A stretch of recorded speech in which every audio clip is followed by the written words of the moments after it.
নমস্কাৰ প্ৰিয় ছাত্ৰ ছাত্ৰীসকল, তোমালোক সকলোকে পুনৰবাৰ স্বাগতম জনাইছো আমাৰ চেনেল ই কুঁহিপাঠলৈ। ইতিমধ্যে তোমালোক সকলোৰে অৱগত যে আমাৰ চেনেল ই কুঁহিপাঠৰ দ্বাৰা বিগত লকডাউনৰ সময়ছোৱাত বিজ্ঞান আৰু আন বিভিন্ন বিষয়ত গুৰুত্বপূৰ্ণ কিছু পাঠ আমি অসমীয়া মাধ্যমৰ শিক্ষাৰ্থীসকলৰ সহায়ক হোৱাকৈ আমাৰ মাতৃভাষাত আলোচনা কৰি তোমালোকলৈ আমাৰ চেনেলৰ জৰিয়তে আগবঢ়াইছিলো। তেনে এটি পাঠেই আছিল বিজ্ঞানৰ 15 নং অধ্যায়, যাৰ শীৰ্ষক হৈছে আমাৰ পৰিৱেশ। উক্ত অধ্যায়টোৰ আলোচনা দুটা খণ্ডত আমি উক্ত আলোচনাটো আমাৰ চেনেলৰ জৰিয়তে তোমালোকলৈ আগবঢ়াইছিলো। যদিহে এতিয়াও তোমালোকে সেয়া চোৱা নাই, তেতিয়াহ'লে ওপৰত উল্লেখ কৰা লিংকত গৈ তোমালোকে সেই খণ্ড দুটা চাব পাৰিবা। লগতে আমাৰ ডেছক্ৰিপশ্যন বক্সতো লিংক পাবা। আমাক বহুকেইজন পৰীক্ষাৰ্থীয়ে অনুৰোধ জনাইছিল উক্ত অধ্যায়টোৰ প্ৰশ্নাৱলীসমূহ আলোচনা কৰিবৰ বাবে। সেই সংক্ৰান্ততেই আজি আমি উক্ত অধ্যায়টোৰ প্ৰশ্নাৱলীসমূহ আলোচনা কৰিবৰ বাবে এই ভিডিঅ'টো প্ৰস্তুত কৰিছো। যদিহে এই পিডিএফটো তোমালোকৰ বাবে প্ৰয়োজন বুলি তোমালোকে ভাবা, তেতিয়াহ'লে তোমালোকৰ ইমেইল আইডিৰ সৈতে আমাৰ কমেণ্ট বক্সত, এই ভিডিঅ'টোৰ কমেণ্ট বক্সত তোমালোকে কমেণ্ট কৰিবলৈ অনুৰোধ জনাম। প্ৰথম দুটা খণ্ডৰ দৰে এই ভিডিঅ'টো তোমালোকৰ বাবে প্ৰস্তুত কৰি আগবঢ়াইছে বিশ্বজিৎ দাসে। গতিকে পলম নকৰি ভিডিঅ'টোৰ মূল বিষয়বস্তুলৈ প্ৰৱেশ কৰো ব'লা। প্ৰথম কুৱেশ্যনটো হৈছে, কিছুমান পদাৰ্থ জীৱ নিম্নীকৰণ আৰু আন কিছুমান জীৱ অনিম্নীকৰণ কিয় হয়? এতিয়া জীৱ নিম্নীকৰণ আৰু জীৱ অনিম্নীকৰণ মানে হৈছে বায়'ডিগ্ৰেডেবল আৰু নন বায়'ডিগ্ৰেডেবল। এতিয়া এই প্ৰশ্নটোত সুধিছে যে কিছুমান পদাৰ্থ বায়'ডিগ্ৰেডেবল হোৱাৰ বিপৰীতে কিছুমান পদাৰ্থ নন বায়'ডিগ্ৰেডেবল হয়। চ' সেইটোৰ কাৰণ কি সুধিছে। এতিয়া উত্তৰত আমি লিখিব পাৰো, পৰিৱেশত উপস্থিত যিসমূহ অণুজীৱ, যেনে বেক্টেৰিয়া বা আন মৃতজীৱী প্ৰাণী, এইসমূহে কিছুমান নিৰ্দিষ্ট কাৰ্যহে সম্পন্ন কৰিব পাৰে। এই বিশেষ অণুজীৱসমূহে কিছুমান বিশেষ প্ৰাকৃতিক পদাৰ্থকহে সৰলতম পৰ্যায়লৈ পৰিণত কৰিব পাৰে। উদাহৰণস্বৰূপে কাগজ। আনহাতে কিছুমান মানৱ সৃষ্ট পদাৰ্থ, যাৰ উদাহৰণ হৈছে প্লাষ্টিক, সেইসমূহ ইমান জটিলতম ধাৰণা এটাৰে গঠিত হৈ থাকে যে সেইসমূহক অণুজীৱসমূহে সৰল পৰ্যায়লৈ পৰিৱৰ্তন ঘটাব নোৱাৰে। এতিয়া মৃতজীৱী প্ৰাণীসমূহৰ এই নিৰ্দিষ্ট কাৰ্য সমাধান কৰিব পৰা এই ধৰ্মৰ বাবেই কিছুমান পদাৰ্থ আমি জীৱ নিম্নীকৰণ হিচাপে অভিহিত কৰো আৰু তাৰ পৰিৱৰ্তে আন কিছুমান জীৱ অনিম্নীকৰণ হয়। পৰৱৰ্তী প্ৰশ্নলৈ যাব বিচাৰিছো, জীৱ নিম্নীকৰণ পদাৰ্থ অৰ্থাৎ বায়'ডিগ্ৰেডেবল ছাবষ্টেন্সসমূহে পৰিৱেশত প্ৰভাৱ পেলাব পৰা যিকোনো দুটা সম্ভাৱনাৰ বিষয়ে লিখা। এতিয়া জীৱ নিম্নীকৰণ পদাৰ্থ বা বায়'ডিগ্ৰেডেবল যিসমূহ ছাবষ্টেন্স থাকে, সেইসমূহে কি ধৰণে পৰিৱেশত এটা পজিটিভ এফেক্ট পেলাব পাৰে, কি ধৰণে এটা ধনাত্মক দিশত সি সম্ভাৱনা কঢ়িয়াই আনিব পাৰে সুধিছে। যদি প্ৰথম উত্তৰটো আমি চাব যাওঁ, তেতিয়াহ'লে জীৱ নিম্নীকৰণ পদাৰ্থৰ পচন ঘটি সেইবোৰ মাটিৰ লগত মিহলি হ'ব পাৰে। অৰ্থাৎ যেতিয়াই সেইসমূহৰ পচন ঘটি মাটিৰ লগত মিহলি হয়, তেতিয়াই মাটিৰ গুণাগুণ বৃদ্ধি হোৱাৰ লগতে তেনেধৰণৰ বহুখিনি পজিটিভ এফেক্ট সেই মাটিৰ ওপৰত পৰিব পাৰে। আৰু দ্বিতীয়টো হৈছে, এই পদাৰ্থবোৰে পৰিৱেশ পৰিষ্কাৰ কৰি ৰাখে। এতিয়া জীৱ নিম্নীকৰণ পদাৰ্থ পৰিৱেশত যদি থাকেও, সি আল্টিমেটলি পৰিৱেশৰ লগত মিহলি হৈ যাব ডিকম্প'জ ঘটি, অণুজীৱসমূহে সেইসমূহৰ ডিকম্প'জ ঘটাব।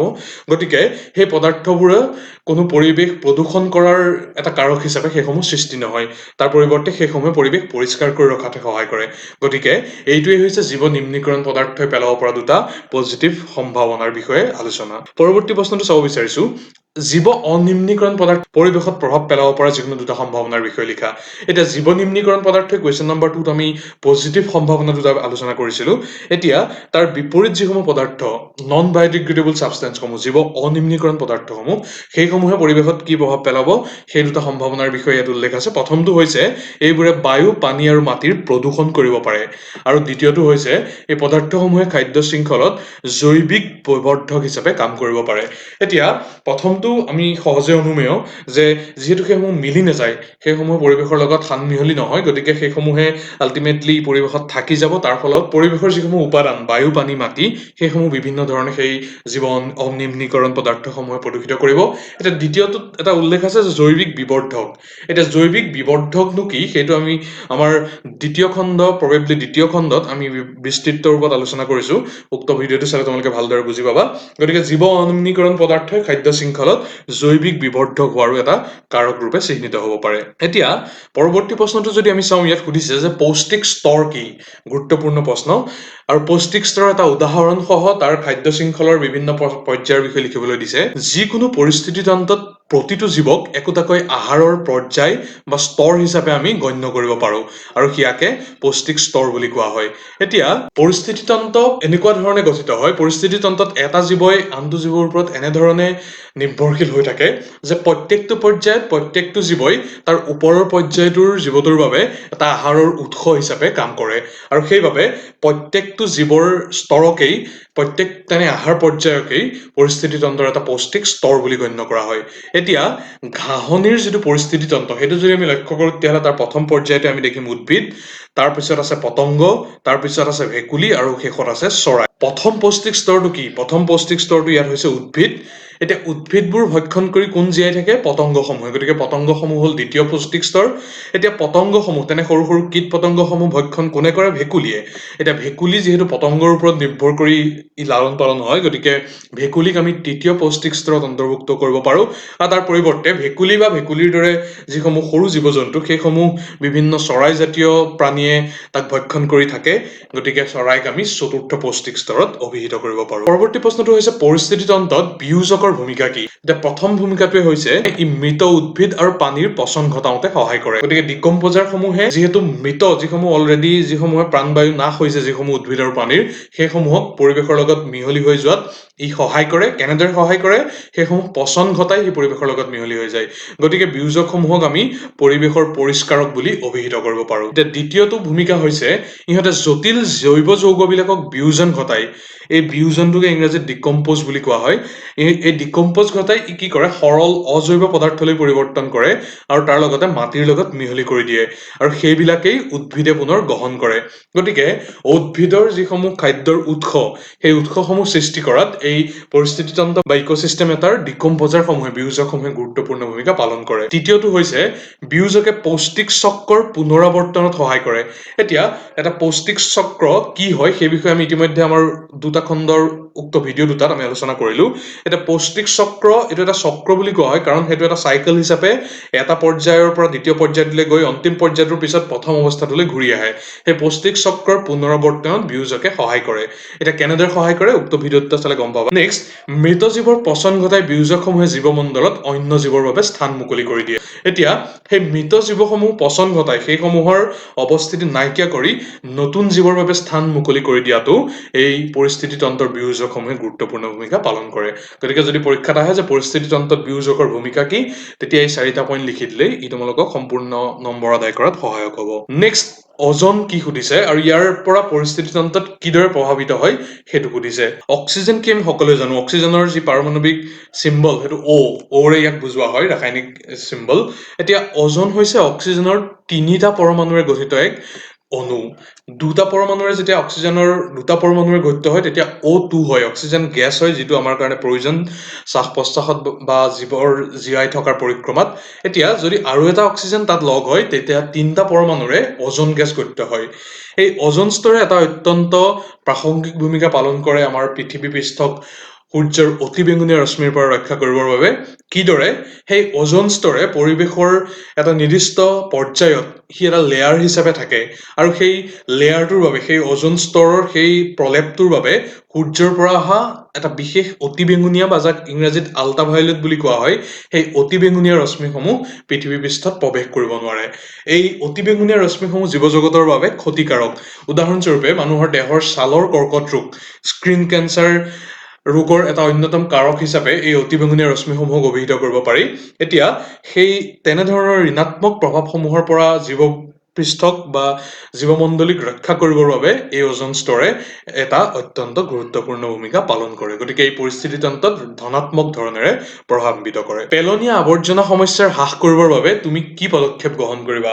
ইয়াৰ যিকোনো 2টা পদ্ধতিৰ বিষয়ে লিখা। এতিয়া প্ৰথম পদ্ধতিটো হৈছে পুনৰাৱৰ্তনকৰণ। এনে কিছু আৱৰ্জনা আছে যেনে কাগজ, প্লাষ্টিক, ধাতু ইত্যাদি, যিসমূহৰ পুনৰাৱৰ্তনকৰণ কৰিব পাৰি, যাক আমি ৰিচাইকেল কৰিব পাৰোঁ। অৰ্থাৎ যাক এবাৰ ব্যৱহাৰ হোৱাৰ পিছত তাক পৰিৱেশলৈ দলিয়াই নিদি বা পৰিৱেশলৈ তাক ঠেলি নিদি তাক পুনৰ আন এটা বেলেগ পাৰপাছত ব্যৱহাৰ কৰিবৰ বাবে আমি তাক সংৰক্ষণ কৰিব পাৰোঁ। ইয়াৰ ফলত 2টা বস্তু হয়। প্ৰথম কথা হৈছে উৎপাদিত আৱৰ্জনাৰ পৰিমাণ কমি যায় আৰু দ্বিতীয়টো হৈছে আমি প্ৰদূষণৰ এটা উৎস হিচাপে সেইসমূহক পৰিৱেশত নিগৰিত কৰাৰ পৰিৱৰ্তে তাক আমি পুনৰ আমাৰ ভালৰ বাবে, আমাৰ ব্যৱহাৰৰ বাবে তাক আমি সাঁচি ৰাখিব পাৰোঁ। আৰু দ্বিতীয়টো হৈছে পচন সাৰ তৈয়াৰ কৰা। এতিয়া পচন সাৰ তৈয়াৰকৰণ ই পৰিস্থিতি তন্ত্ৰৰ এটা অত্যন্ত গুৰুত্বপূৰ্ণ ভূমিকা হ'ব পাৰে আৰু পচন সাৰ তৈয়াৰকৰণৰ বিষয়ে আমাৰ সমাজত অত্যাধিক পৰিমাণত সজাগতা বৃদ্ধিৰো প্ৰাসংগিকতা নিশ্চয় আছে। এতিয়া পচন সাৰ কেনেদৰে তৈয়াৰ কৰা হয়? কিছুমান জীৱ নিম্নীকৰণ আৱৰ্জনা, মনত ৰাখিব লাগিব, পচন সাৰ কেৱল বায়'ডিগ্ৰেডেবল বা জীৱ নিম্নীকৰণ আৱৰ্জনাৰ পৰা গঠিত হয়। উদাহৰণস্বৰূপে ফল-মূলৰ বাকলি, শাক-পাচলি, গছৰ পাত ইত্যাদি সেইসমূহ গাঁতত প্ৰথমতে পুতি ৰাখি এটা নিৰ্দিষ্ট প্ৰক্ৰিয়া আৰু নিৰ্দিষ্ট সময়ৰ পিছত তাত পচন সাৰ প্ৰস্তুত কৰিব পাৰি।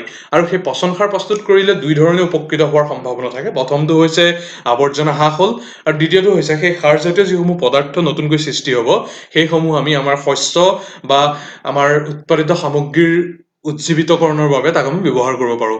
এনেও বৰ্তমান সময়ত ৰাসায়নিক সাৰৰ যি অত্যন্ত প্ৰাদুৰ্ভাৱ সেয়া নাশ কৰিবৰ বাবে এনেদৰে পৰিৱেশৰ উপযোগীকৈ প্ৰস্তুত হোৱা সাৰৰ প্ৰয়োজনীয়তা অত্যন্ত বেছি।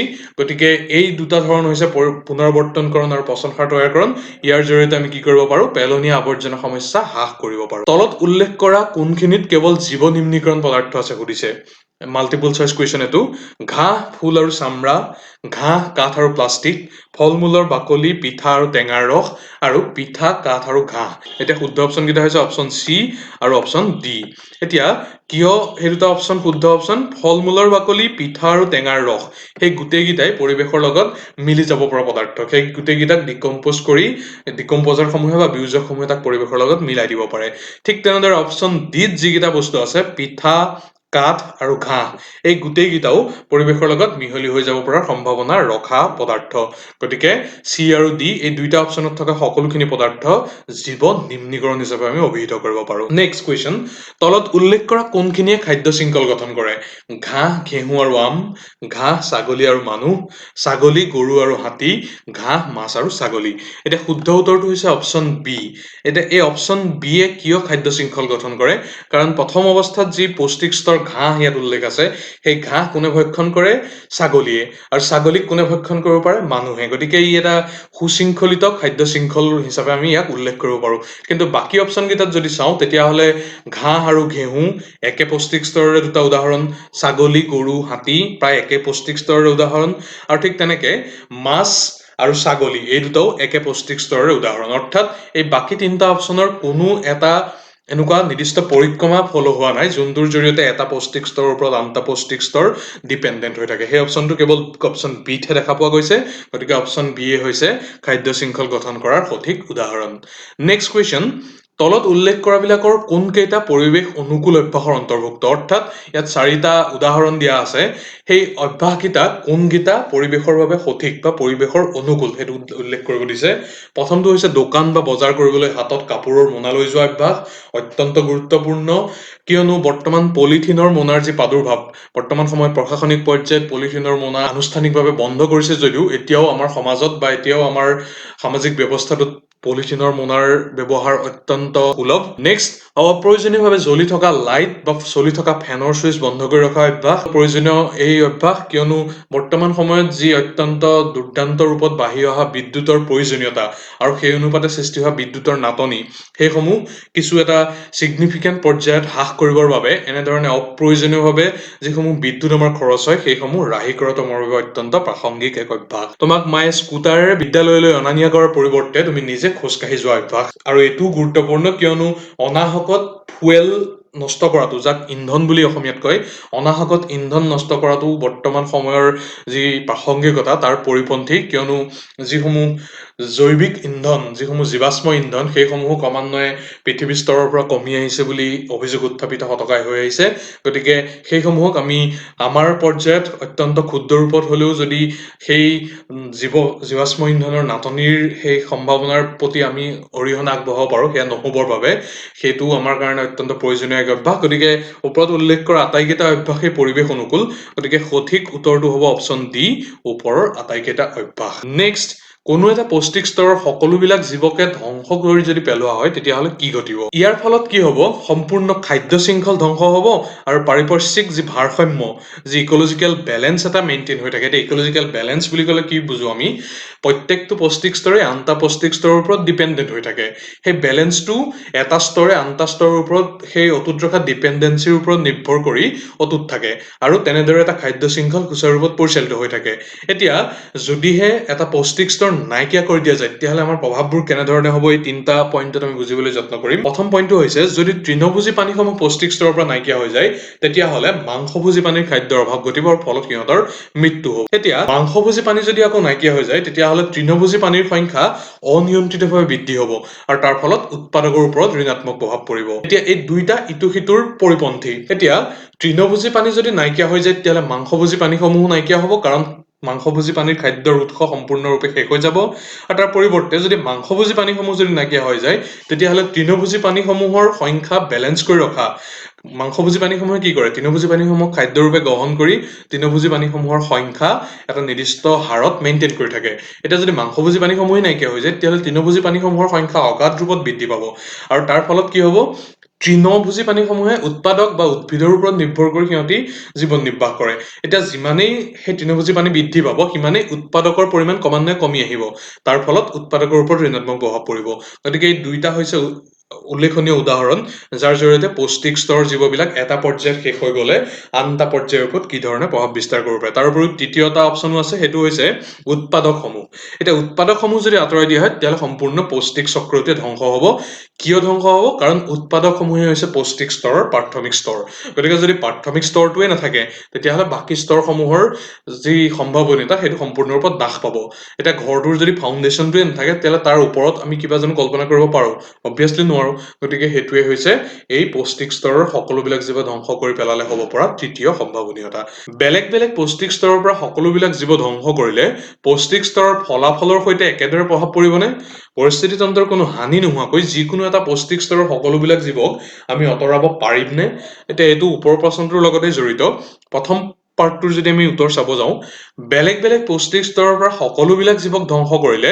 প্ৰত্যেক পৌষ্টিক স্তৰৰ ফলাফলৰ সৈতে একেদৰে প্ৰভাৱ নপৰে এতিয়া কি ধৰণে নপৰে সেইটো আমি উদাহৰণৰ সহায়ত বুজাবলৈ যত্ন কৰিম এতিয়া উৎপাদকসমূহ যদি আঁতৰাই দিয়া হয় তেতিয়াহ'লে তৃণভোজী প্ৰাণীবোৰে জীয়াই থাকিবলৈ খাদ্য নাপাব এতিয়া যদি তৃণভোজী প্ৰাণীসমূহক আঁতৰাই দিয়া হয় তেতিয়াহ'লে আকৌ উৎপাদকবোৰৰ অনিয়ন্ত্ৰিত হাৰত বৃদ্ধি পাব প্ৰথম প্ৰভাৱ আৰু দ্বিতীয় প্ৰভাৱটো হৈছে মাংসভোজী প্ৰাণীসমূহে খাদ্যৰ অভাৱত মৃত্যুবৰণ কৰিব গতিকে তৃণভোজী প্ৰাণীক আঁতৰাই দিলে এই দুই ধৰণে প্ৰভাৱ বিস্তাৰ হ'ব এতিয়া যদি মাংসভোজী প্ৰাণীবোৰক আঁতৰাই দিয়া হয় তেতিয়াহ'লে তৃণভোজী প্ৰাণীৰ সংখ্যা বৃদ্ধি পাব অধিক পৰিমাণে আৰু সেইবোৰে কি কৰিব উৎপাদক ৰূপক সম্পূৰ্ণ ৰূপত ধ্বংস কৰি পেলাব এতিয়া ঠিক সেইদৰে যদি আমি বিয়োজকবোৰক আমি চাওঁ ডিকম্প'জ যিসমূহে কৰে সেই ডিকম্প'জাৰবোৰৰ বিষয়ে যদি চাওঁ এতিয়া ডিকম্প'জাৰবোৰ যদি আঁতৰাই দিয়া হয় তেতিয়াহ'লে মৃত জীৱ জন্তু যিসমূহৰ পচন ঘটিব লাগে সেইসমূহ পচন নঘটিব আৰু তাৰ ফলত কি হ'ব পৰিৱেশ প্ৰদূষিত হ'ব ইয়াৰ উপৰিও মৃত জীৱৰ যদি পচন নঘটে তেতিয়াহ'লে সি মাটিৰ লগত মিহলি হ'ব নোৱাৰিব তাৰ ফলত মাটিৰ উৰ্বৰতা কমি আহিব আৰু মাটিৰ উৰ্বৰতা যদি কমি আহে তেতিয়াহ'লে উৎপাদকসমূহে নিজৰ খাদ্য প্ৰস্তুত কৰিব নোৱাৰিব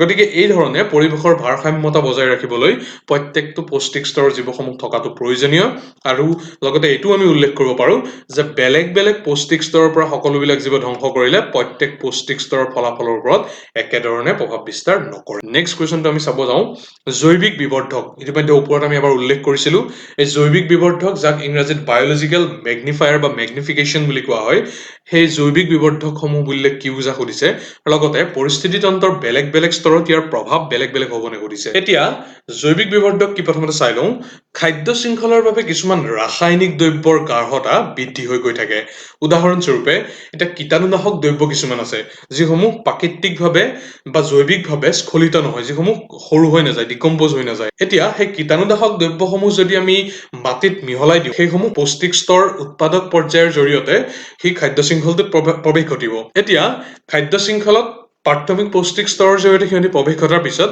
এটাৰ পৰা আনটা স্তৰলৈ সিহঁতি সংবহিত হৈ গৈ থাকিব সিহঁতি ট্ৰেন্সফৰ্ম হৈ গৈ থাকিব আৰু সেই সংবহন প্ৰক্ৰিয়াত কি হ'ব ইয়াৰ গাঢ়তা ডেনচিটি কি ক্ৰমে বাঢ়ি বাঢ়ি গৈ থাকিব এই সম্পূৰ্ণ এই প্ৰক্ৰিয়াটোকে জৈৱিক বিবৰ্ধক বা বায়'লজিকেল মেগনিফিকেশ্যন বুলি কোৱা হয় ছেকেণ্ড পাৰ্টটো হয় পৌষ্টিক স্তৰত যিমানে ওপৰলৈ যোৱা যায় সিমানে জৈৱিক বিবৰ্ধনৰ গাঢ়তা বৃদ্ধি হৈ গৈ থাকে আৰু সৰ্বোচ্চ পৌষ্টিক স্তৰত ইয়াৰ গাঢ়তা সৰ্বাধিক হয় এতিয়া সৰ্বোচ্চ পৌষ্টিক স্তৰ বুলিলে ইন জেনেৰেল আমি সৰ্বভক্ষী যিসমূহ পানী মানুহকে আদি কৰি তেনে সৰ্বভক্ষী পানীসমূহকে বুজো আৰু এইটো উল্লেখনীয় যে জৈৱিক বিবৰ্ধনৰ যি গাঢ়তা সি সেই সৰ্বোচ্চ পৌষ্টিক স্তৰটোতে সৰ্বাধিক হয় এতিয়া জৈৱিক বিবৰ্ধনৰ বিষয়ে যদি আৰু বিশদভাৱে বুজিব লাগে তেতিয়াহ'লে আমাৰ ইতিমধ্যে প্ৰস্তুত কৰা ভিডিঅ' দুটাত তোমালোকে সম্পূৰ্ণৰূপে অৱগত হ'বা সেইকেইটা চাবলৈ অনুৰোধ অনুৰোধ থাকিল। নেক্সট, আমি সৃষ্টি কৰা জীৱ অনিম্নীকৰণ পদাৰ্থবিলাকৰ পৰা আমাৰ কি সমস্যা হ'ব পাৰে? এই প্ৰশ্নটোৰ কিছু আলোচনা আমি ইতিমধ্যে ওপৰত কৰিছিলোঁ। এতিয়া পুনৰবাৰ যদি আমি চাওঁ যে স্পেচিফিকেলি কি সমস্যা হ'ব পাৰে জীৱ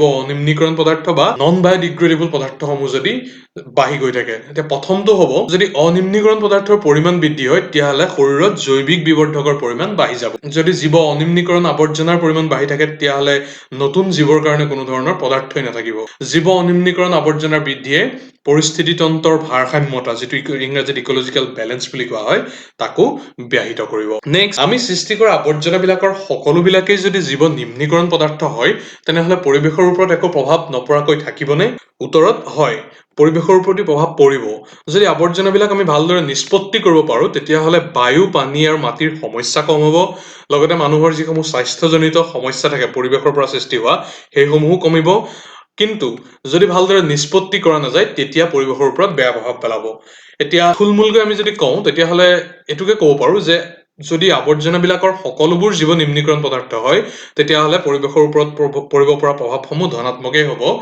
কিন্তু যদি সেইসমূহ নিষ্পত্তি ভালদৰে কৰিব পৰা নাযায় তেতিয়াহে বেয়া প্ৰভাৱ পৰা দেখা পোৱা যাব। এতিয়া পৰৱৰ্তী পৰ্যায়ত আমি হাইস্কুল শিক্ষান্ত পৰীক্ষাত অহা কেইটামান গুৰুত্বপূৰ্ণ প্ৰশ্ন আলোচনা কৰিবলৈ যত্ন কৰিম। বিকল্পমূলক প্ৰশ্ন MCQ। প্ৰথম প্ৰশ্নটো আমি লৈছোঁ কুৱেশ্যন পেপাৰ 2015 পৰা।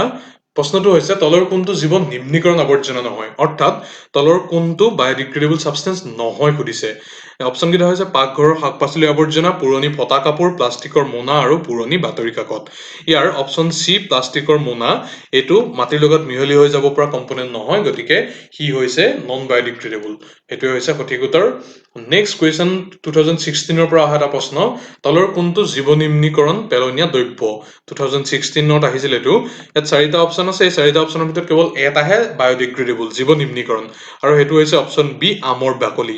আমৰ বাকলি মাটিৰ লগত মিহলি হৈ যাব পাৰে, কিন্তু পলিথিনৰ মোনা, চামৰাৰ মোনা, প্লাষ্টিকৰ বটল এইবোৰ মাটিৰ লগত মিহলি হ'ব নোৱাৰে। এতিয়া নেক্সট কুৱেশ্যন নাম্বাৰ 3, এইটো 2017 HSLC পৰীক্ষাত আহিছিল। বায়ুমণ্ডলৰ উচ্চ স্তৰত অজনে ডেছ বাধা দিয়ে। কাক বাধা দিয়ে সুধিছে অজনে? অৱলোহিত ৰশ্মি, দৃশ্যমান পোহৰ, অতিবেঙুনীয়া ৰশ্মি আৰু অপশ্যন এ আৰু বি দুইটা। এতিয়া সঠিক অপশ্যনটো হৈছে অপশ্যন চি, ইতিমধ্যে আমি আলোচনা কৰাৰ দৰে অতিবেঙুনীয়া ৰশ্মি, যাক ইংৰাজীত আল্ট্ৰাভায়োলেট ৰে বুলি কোৱা হয়, তাক অজনে বায়ুমণ্ডলৰ ওপৰৰ পৰ্যায়ত বাধা দিয়ে। নেক্সট 2018 অহা এটা প্ৰশ্ন আমি চাওঁ, তলত উল্লেখ কৰা কোনখিনিত কেৱল জীৱ নিম্নীকৰণ পদাৰ্থ আছে? এই প্ৰশ্নটো আমি ইতিমধ্যে ওপৰত আলোচনা কৰিছিলোঁ, গতিকে পুনৰ আলোচনা নকৰোঁ। ইয়াত আলোচনা কৰাৰ ধৰণে চি আৰু ডি দুইটা অপশ্যন শুদ্ধ হ'ব। এতিয়া কুৱেশ্যন নাম্বাৰ 5, 2020 HSLC পেপাৰত এই প্ৰশ্নটো আহিছিল। ইয়াত হৈছে তলত উল্লেখ কৰা কোনখিনিয়ে খাদ্য শৃংখল গঠন কৰে? এই প্ৰশ্নটো আমি ইতিমধ্যে আলোচনা কৰিছোঁ, গতিকে ঘাঁহ, ছাগলী আৰু মানুহ এইটোৱে হ'ব খাদ্য শৃংখল গঠন কৰা একমাত্ৰ উপাদান। এইটো আমি বিশদ ৰূপত আলোচনা নকৰোঁ। এতিয়া অবজেক্টিভ প্ৰশ্ন ইমানতে সামৰি ছাবজেক্টিভ প্ৰশ্নৰ বিষয়ে চাব বিচাৰিছোঁ। 2015ত কি আহিছিল? প্ৰথমটো হৈছে অজন স্তৰ কি আৰু ইয়াৰ কেনেকৈ অৱক্ষয় ঘটিছে।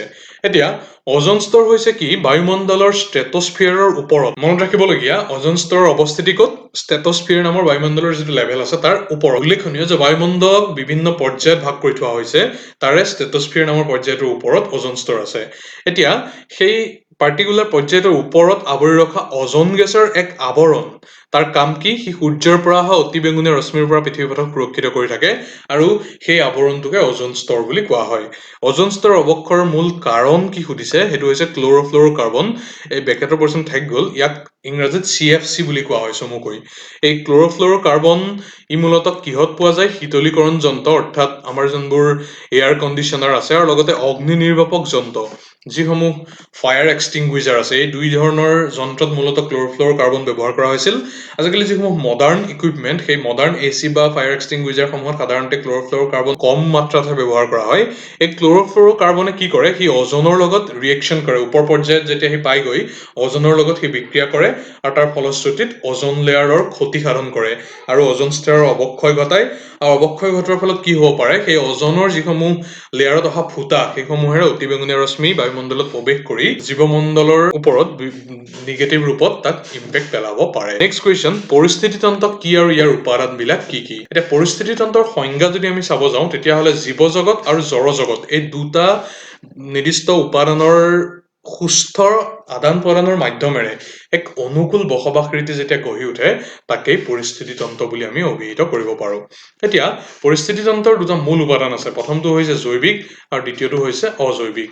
এতিয়া জৈৱিক উপাদানত আমি কাক অভিহিত কৰিব পাৰোঁ? যিসমূহ জীৱ থাকে, যিসমূহ উপাদানৰ, উদাহৰণস্বৰূপে উদ্ভিদ, জীৱ জন্তু বা অনুজীৱ, এইসমূহ সাধাৰণতে এক নিৰ্দিষ্ট জীৱন লৈ থকা উপাদান, সেইসমূহক আমি জৈৱিক উপাদানত অন্তৰ্ভুক্ত কৰিব পাৰোঁ। আৰু তাৰ পৰিৱৰ্তে যিসমূহ ভৌতিক আৰু ৰাসায়নিক কাৰক, যিসমূহ এটা নিৰ্দিষ্ট জীৱন ধাৰণ কৰি নাথাকে, উদাহৰণস্বৰূপে তাপ, ৰ'দ, বৰষুণ, বতাহ, আৰ্দ্ৰতা, মাটি, এইসমূহক লৈ পৰিস্থিতিতন্ত্ৰৰ অজৈৱিক উপাদানটো গঠিত হয়। নেক্সট আমি চাব যাওঁ পৰিস্থিতিতন্ত্ৰৰ উপাদানবিলাক কি কি ব্যাখ্যা কৰা 2017 সুধিছিল আৰু আমি সৃষ্টি কৰা জীৱ অনিম্নীকৰণ পদাৰ্থ এটা উল্লেখ কৰিবলৈ কৈছিল।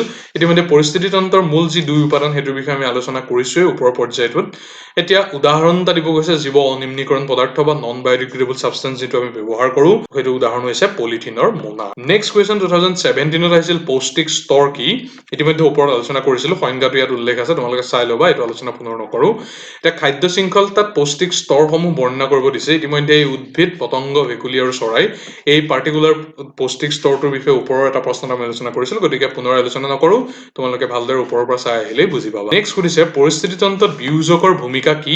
এটা পৰিস্থিতিতন্ত্ৰত শক্তিৰ পৰিবহনৰ চিত্ৰ আঁকা। এইটো 2018 চনত আহিছিল। এতিয়া বিয়োজকসমূহৰ কাম কি সেইটো আমি ইতিমধ্যে ওপৰৰ এটা প্ৰশ্নত আলোচনা কৰিছিলো। তিনিটা ধৰণৰ কাম আমি উক্ত প্ৰশ্নটোত আলোচনা কৰিছিলো। এতিয়া এই পাৰ্টিকুলাৰ চিত্ৰটোৰ জৰিয়তে আমি কি দেখাব বিচাৰিছো? এটা পৰিস্থিতিতন্ত্ৰত শক্তিৰ পৰিবহনৰ চিত্ৰ দেখাব বিচাৰিছো। এই পৰিস্থিতিতন্ত্ৰত শক্তিৰ পৰিবহনৰ চিত্ৰটো আমি কেনেদৰে দেখাম? প্ৰথমতে আমি চাম যে প্ৰথম পৰ্যায়ত সেই শক্তিৰ উৎসটো কি? শক্তিৰ উৎস আমি সকলোৱে জানো সূৰ্যৰ পোহৰ। সেই সূৰ্যৰ পোহৰ কোনে লাভ কৰে? উৎপাদকসমূহে লাভ কৰে। এতিয়া উৎপাদকসমূহে লাভ কৰা সেই শক্তি উৎপাদকসমূহক ভক্ষণ কৰি কোনে লাভ কৰে? তৃণভোজী প্ৰাণীসমূহে লাভ কৰে। ক্ৰমে তৃণভোজী প্ৰাণীসমূহক মাংসাহাৰী প্ৰাণীয়ে ভক্ষণ কৰে আৰু মাংসাহাৰী প্ৰাণীসমূহক উচ্চ স্তৰৰ মাংসাহাৰী প্ৰাণী বা সৰ্বভক্ষী প্ৰাণীসমূহে ভক্ষণ কৰে। এনেদৰে পৰিস্থিতিতন্ত্ৰত শক্তিৰ উৎস সূৰ্যৰ পৰা পোহৰৰ ক্ৰমে প্ৰবাহ ঘটি ওপৰৰ পৰ্যায়লৈ গৈ থাকে। গতিকে এই চিত্ৰটো তোমালোকে অংকন কৰিলেই তোমালোকে সঠিক নম্বৰ এই প্ৰশ্নটোৰ এগেইনষ্টত লাভ কৰিবলৈ সক্ষম হ'বা। এতিয়া নেক্সট কুৱেশ্যনটো চাব বিচাৰিছো 2019 আহিছিল। অজন স্তৰৰ অৱক্ষয় কেনেদৰে ঘটে সুধিছে। ইতিমধ্যে ওপৰত আমি কৈছোৱে ক্ল'ৰ'ফ্ল'ৰ'কাৰ্বনৰ কাৰণে অজন স্তৰৰ অৱক্ষয় ঘটে, গতিকে পুনৰ আলোচনা নকৰোঁ। এতিয়া 2019 সুধিছিল যে জীৱ অনিম্নীকৰণ পদাৰ্থই কি ধৰণে প্ৰভাৱ পেলাব পাৰে। দুটা সম্ভাৱনা ইতিমধ্যে প্ৰথমতেই আলোচনা কৰিছো, পুনৰাই ওপৰৰ পৰা চালে ভালকৈ গম পাবা। এতিয়া 2020 2 নম্বৰৰ কাৰণে আহিছিল যে পেলনীয়া আৱৰ্জনা সমস্যা হ্ৰাস কৰিবলৈ তুমি কি পদক্ষেপ গ্ৰহণ কৰিবা। ইতিমধ্যে আমি ওপৰত আলোচনা কৰিছিলো যে পুনৰাৱৰ্তনকৰণ আৰু পচন সাৰ তৈয়াৰকৰণ এই দুটা পন্থা অত্যন্ত সুচল হ'ব পাৰে আৱৰ্জনা সমস্যা হ্ৰাস কৰিবৰ বাবে। বিস্তৃত ৰূপত ওপৰত এটা প্ৰশ্ন আলোচনা কৰিছিলো, গতিকে পৰৱৰ্তী প্ৰশ্নটো চাওঁ যে 2020 আহিছিল যে জীৱ অনিম্নীকৰণ পদাৰ্থই কি ধৰণে প্ৰভাৱ পেলাব পাৰে। দুটা সম্ভাৱনা লিখা। নন বায়'ডিগ্ৰেডেবল ছাবষ্টেন্স, ইতিমধ্যে আমি ডিগ্ৰেডেবল ছাবষ্টেন্স আৰু নন ডিগ্ৰেডেবল ছাবষ্টেন্স, নন বায়'ডিগ্ৰেডেবল দুইটাই কি ধৰণে প্ৰভাৱান্বিত কৰিব পাৰে পৰিৱেশক আলোচনা কৰিছো, গতিকে এইটো সন্দৰ্ভতো বিশদ আলোচনাৰ পুনৰাই প্ৰয়োজন নাই। গতিকে ইমানতে আজি আমাৰ ভিডিঅ'টোৰ সামৰণি পৰিছে। ইতিমধ্যে আমাৰ পৰিৱেশ এই বিশেষ চেপ্টাৰটোৰ প্ৰথম দুটা খণ্ডত আমি আলোচনা কৰিলো আৰু এই খণ্ডটোত আমি তাৰ উত্তৰমালা তোমালোকৰ বাবে প্ৰস্তুত কৰি আগবঢ়ালো। আশা কৰোঁ তোমালোক ইয়াৰ দ্বাৰা উপকৃত হ'বা আৰু এনেধৰণৰ ভিডিঅ' পৰৱৰ্তী পৰ্যায়ত লাভ কৰিবৰ বাবে অনুগ্ৰহ কৰি আমাৰ এই চেনেলটো ছাবস্ক্ৰাইব কৰিবলৈ আৰু লগতে কাষতে থকা বেল আইকনটো দবাবলৈ নাপাহৰিবা। ভিডিঅ'টো তোমাৰ বন্ধু মহলৰ লগতো শ্বেয়াৰ কৰিবলৈ অনুৰোধ থাকিল। লাইক কমেণ্ট কৰিবা অনুগ্ৰহ কৰি, আৰু লগতে কিবা যদি ডাউট থাকে আৰু তাৰোপৰি PDF টো যদি পাব বিচাৰা তেতিয়াহ'লে অনুগ্ৰহ কৰি কমেণ্ট বক্সত তোমালোকৰ ইমেইল ID দিবলৈ অনুৰোধ জনালো। ধন্যবাদ, শুভৰাত্ৰি।